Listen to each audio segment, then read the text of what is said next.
তই নিছ বুলি ক মই ন্যায় নাই ছাৰ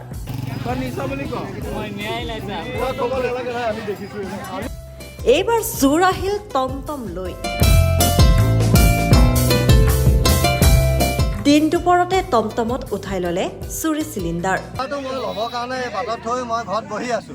তাৰপৰা আহি দেখিছো যে সি টমটমখন আনি এইখিনি ৰখাইছে ৰখাই লগত লগত চিলিণ্ডাৰটো উঠাইছে মই ঘৰৰ পৰা দৌৰি আহিছো ৰ বুলি কৈছো সি ৰোৱা নাই দিছে দৌৰ আৰু তাৰপিছত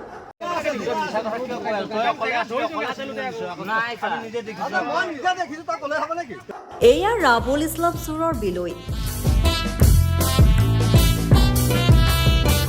জুৰিয়াত দিন দুপৰতে সংঘটিত হৈছে চুৰিকাণ্ডৰ ঘটনা ৰাইজে হাতে লোটে ধৰিলে এটা চোৰক জুৰিয়া আৰক্ষী থানাৰ 500 মিটাৰ নিলগৰ ঘিয়টাঙনি গাঁৱত সংঘটিত এই চুৰিকাণ্ডৰ ঘটনা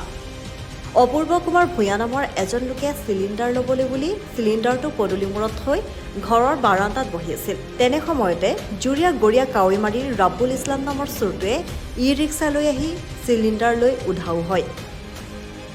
সমগ্ৰ ঘটনা লোকজনে প্ৰত্যক্ষ কৰি চিঞৰ বাখৰ কৰাত ৰাইজে খেদি খেদি ধৰে চোৰটোক তাৰ পাছত চোৰৰ দশা কি দেখিলে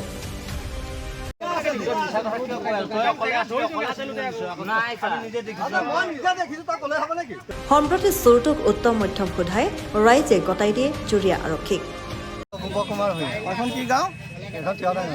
কি হ'ল আপোনালোকৰ চিলিণ্ডাৰটো মই ল'বৰ কাৰণে বাটত থৈ মই ঘৰত বহি আছো তাৰপৰা আহি দেখিছো যে সি টমটমখন আনি এইখিনি ৰখাইছে ৰখাই লগত লগত চিলিণ্ডাৰটো উঠাইছে মই ঘৰৰ পৰা দৌৰি আহিছো ৰ বুলি কৈছো সি ৰোৱা নাই দিছে দৌৰ তাৰপৰা মই দৌৰি গৈ পিছাই আকৌ বাইক আহিছে মোৰ লগৰ চিন্তু বাইক দি গৈ আছো তাক ৰখা নাই ন ৰাস্তা এই চান্দাত ন ৰাস্তাৰ ওচৰত সি চিলিণ্ডাৰটো পেলাই আকৌ দৌৰিছে তেনেকুৱাতে ভাইটিকণে আৰু এটা বাইক লৈ গৈছে গৈ তাৰ আগত দিছে সি তেতিয়া ৰখিছে তাৰ আগত দিনা ৰখি সেয়া ধৰি মই নিজে দেখিছোঁ অহা নাই অকলে সি অকলে আছে গাড়ীখন অকলে আছে থানাত খবৰ দিছে এতিয়া জুৰিয়াৰ পৰা নাজিমুদ্দিনৰ ৰিপৰ্ট খবৰ.com